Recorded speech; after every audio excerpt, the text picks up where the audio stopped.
Muchísimas gracias por la invitación y en un día muy especial además, para mí es un orgullo estar representando a Uruguay y a mi querido Colegio de Abogados del Uruguay porque hoy es el Día del Abogado en nuestro país,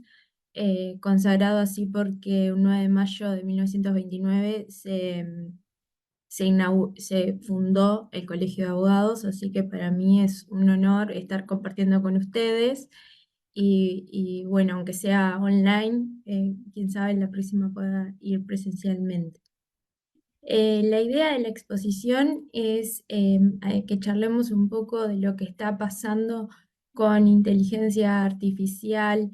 y derechos de propiedad intelectual, más que nada basándonos en algunos casos de público conocimiento, para poder ver, bueno, qué repercusiones puede tener esto y para dónde va a ir la legislación y posiblemente un cambio cultural y social en Occidente, capaz el más relevante desde la revolución industrial. La actividad intelectual no siempre ha sido protegida. En la antigüedad, quien tenía los libros o quien tenía el conocimiento científico era aquel que tenía los medios para reproducir o los medios para producir una obra, y el autor simplemente, bueno, escribió un manuscrito. Ese manuscrito podía, cuando se fundaron las bibliotecas, estar en una biblioteca o estar en una colección privada, y luego era quien quería hacerse ese conocimiento tenía que conseguir esos manuscritos para, a través de copistas, copiarlos y tener una copia. Sin embargo, la consagración de los derechos de propiedad intelectual fueron fundamentales, especialmente para la revolución industrial. Claro está que no siempre, no fue de un momento a otro, sino que esto fue un proceso que se vino llevando a cabo desde la última parte de la Edad Media. Y hoy en día estamos con nuevas encrucijadas para saber cómo se van a proteger estos resultados eh, o objetos que pueden ser novedosos o no, o que pueden ser resultados de la creación intelectual del ser humano o no. Y esto es muy interesante porque podemos estar ante un cambio de paradigma del cual, como estamos hoy en día inmersos, no tenemos total conciencia. En este momento me encuentro leyendo El miedo a la libertad de Eric Fromm, y justamente cuando él analiza el proceso de individualización del ser humano y ese proceso donde se perdieron, bueno, la seguridad que daba permanecer, nacer y permanecer siempre en un estrato social, heredar un oficio o tener una religión a la cual sostenerse, el proceso de individualización involucró un proceso en el cual el ser humano perdió todo eso, se liberó de esas que por un lado eran ataduras, pero por otro lado eran elementos que daban mucha seguridad al ser humano, y en contrapartida ganó movilidad, ganó poder elegir a qué se iba a dedicar, pero también perdió esa seguridad que le daba todo ese contexto en el que se encontraba. Y en ese marco, él analiza en la última parte de la Edad Media la revolución que fue el hecho de que ya el artesano, que tenía un estatuto protector, es decir, el artesano sabía que iba a poder dedicarse al oficio de los padres toda la vida, porque había un estatuto que le protegía sus obras, sus creaciones, y que él iba a poder venderlas a un precio que le iba a servir para vivir durante toda la vida. La liberación de ese estatuto lo que hizo fue presentar una incertidumbre futura, o sea, las personas ya no sabían si sus creaciones iban a estar protegidas o no, iban a estar sometidas a una gran competencia y a una gran competencia de una industria que podía producir en masa, en gran volumen y a precios frente a los cuales ellos no podían hacer nada. Y hoy en día, haciendo un paralelismo obviamente Eric Fromm no habla de inteligencia artificial en su libro, pero hoy en día, de los análisis que hacen autores más del punto de vista de la historia y de la antropología, como Noah Yuval Harari, etcétera, podemos ver que estamos en un proceso parecido en cuanto a lo que es conocimiento y producción intelectual. Es decir, tenemos un estatuto que se logró y se sigue logrando, porque está continuamente en evolución, donde hay un estatuto protector de un montón de resultados intelectuales, como invenciones, obras, marcas, etcétera, y que no sabemos, y eso está muy claro en los diálogos que está manteniendo la Organización Mundial de la Propiedad Intelectual, que no se sabe, bueno, en qué medida se van a seguir protegiendo las producciones de un ser humano, o si lo que es importante es el resultado y su uso comercial, y no tanto proteger la actividad intelectual del ser humano. Tanto así que el ser humano va a poder empezar a delegar su actividad intelectual en este tipo de herramientas, con lo que eso conlleva, y como decía el colega que intervino en la charla anterior, no en la anterior, citando la obra de Capitalismo de Vigilancia, todos sabemos que delegar facultades lleva a la pérdida de nuestra facultad. Entonces, si el ser humano va a delegar esas facultades de producción intelectual en herramientas, con una protección similar a la que tenía, pero ya no porque lo relevante sea la producción del ser humano, sino por la utilidad que ese conocimiento, esa invención pueda tener en la sociedad, o si lo que se va a decidir es seguir protegiendo porque lo relevante para las políticas públicas sea el ser humano. Y acá, como bien decían, vamos a enfrentar un proceso donde no todas las legislaciones van a ir en el mismo sentido y para el mismo lado. Acá simplemente no voy a entrar en las minucias técnicas de la inteligencia artificial,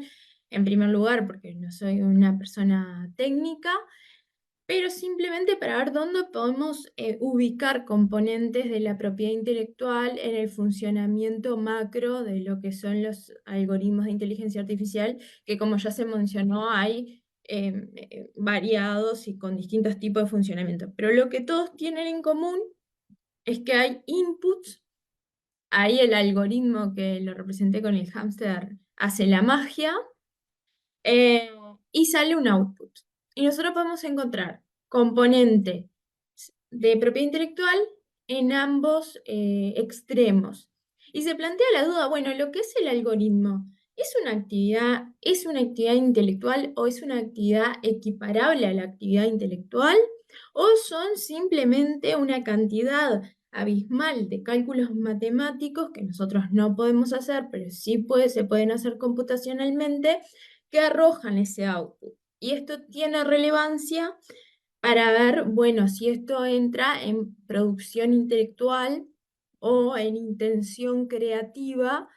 que es un elemento relevante hoy en día para calificar una obra como protegida o no.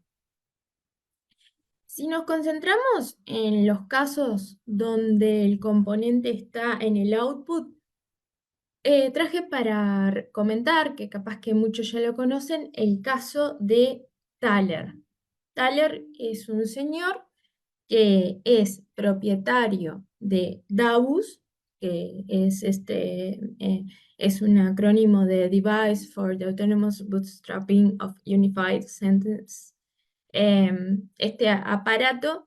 que es lo que es una red neuronal, con la particularidad de que él fue el inventor de DABUS.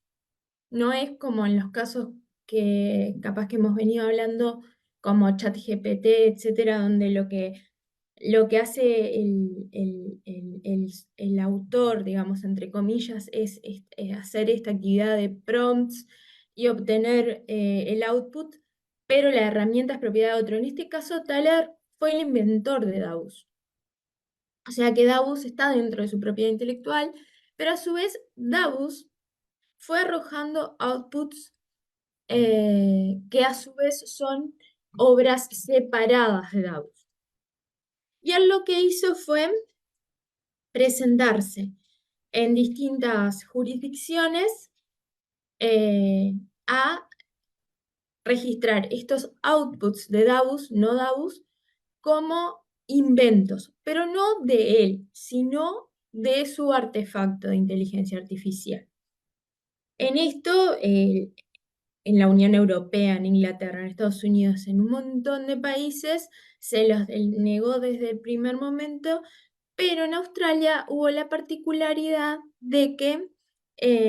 se presentó ante la oficina se lo negó porque el inventor tiene que ser una persona humana, etcétera, y al ir a la etapa judicial, donde en todos los demás países en la etapa judicial se lo rechazó también de primera, en este caso, en la primera instancia, se le reconoció el estatus de inventor al artefacto de inteligencia artificial. No a Thaler, sino al artefacto.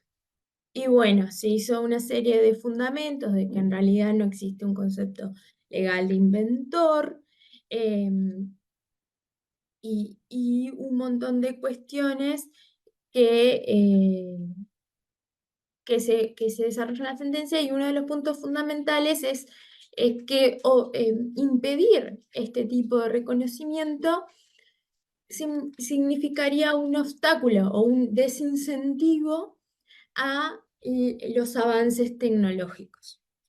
Un fundamento bastante lateral, digamos, a lo que es el derecho de propiedad intelectual, pero que bueno, que también es válido. En segunda instancia, bueno, ahí sí ya rechazaron esta petición, revocó la sentencia de primera instancia. Si bien no hay, hasta ahora no había, se plantea, no había un caso donde se analice el concepto de inventor, bueno, la sentencia razonablemente llega a la conclusión de que para ser titular de derechos y obligaciones hay que ser una persona humana, sin perjuicio de que hoy en día hay una corriente mucho que tiene que ver con los animales y la naturaleza, donde hay sujetos de derechos no persona, pero en este caso, bueno, el reconocimiento del estatus de inventor trae consigo un estatuto de derechos y obligaciones, en el cual tiene que haber alguien con capacidad para hacerlo, para que se le reconozca. Y una de las cosas que como el fundamento principal de Thaler era que su artefacto es el inventor, no se analizó, y hubiera sido interesante analizar si los derivados de su invento son de su titularidad por una especie de derecho de accesión, digamos, como existe en derecho civil. Eso no se analizó porque, bueno, no fue parte de lo que él planteó. Esto fue muy interesante porque, bueno, cuando salió la sentencia de primera instancia se armó un revuelo en todo lo que tiene que ver en la academia, y que se pudo ver claramente en las redes sociales, donde, bueno, ahora la inteligencia artificial es, se le reconoce sujeto de derecho, y hay una corriente que plantea, e incluso en las discusiones que está teniendo la Organización Mundial de Propiedad Intelectual, se plantea si la inteligencia artificial tendría que tener algún estatus jurídico como una personalidad. Lo cierto es que por lo menos parece eso una tendencia minoritaria, ¿no? Porque recordemos que el concepto de persona trae también aparejado un patrimonio al cual se puede afectar en caso de responsabilidad. Bueno, estos son los países donde se presentó y donde fue rechazado. Otro caso de outputs son los resultados de producciones hechas, por ejemplo, con estas herramientas provistas por un tercero. O sea, nosotros no somos titulares de la herramienta, entonces no se puede plantear tan claramente ese derecho de acceder del resultado, pero sí a través del consumo de estas plataformas, donde, por ejemplo, salieron noticias que muchos de los libros que se encuentran en Amazon fueron escritos por ChatGPT.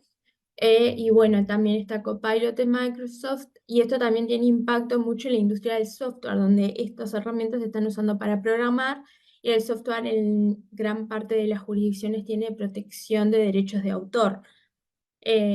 Acá hay que atender un poco a los términos y condiciones de este tipo de herramientas y en parte también entender que la herramienta no garantiza que a mí me va a dar un output original que no le va a dar a otra persona. Entonces puedo tener capaz que infracciones de derecho de propiedad intelectual respecto de los inputs que se usaron, pero también puede ser que mi obra no se diferencie de otra obra de una persona que haya utilizado los mismos prompts y que, bueno, por los cálculos matemáticos se haya llegado al mismo resultado. Y esto de los cálculos matemáticos es importante también porque existe un caso de unos monos que sacaron una selfie, y se les quiso reconocer la autoría y lo que se discutió era si había intención creadora por parte del animal o si simplemente fue el azar que llevó a que se hiciera esa obra. Y en este caso también da para plantear lo mismo, o sea, ¿el algoritmo tiene intención creadora o simplemente son los cálculos matemáticos a los cuales está programado para hacer y que tiene como resultado esa obra? En este sentido, en lo que tiene que ver con derechos de autor, la Oficina de Copyright de Estados Unidos sacó instrucciones claras, que son muchos países no los tienen, donde hay que identificar qué fue lo producido por la inteligencia artificial y qué fue lo producido por un ser humano, y declaró que solamente está protegido bajo la ley los fragmentos producidos por el ser humano.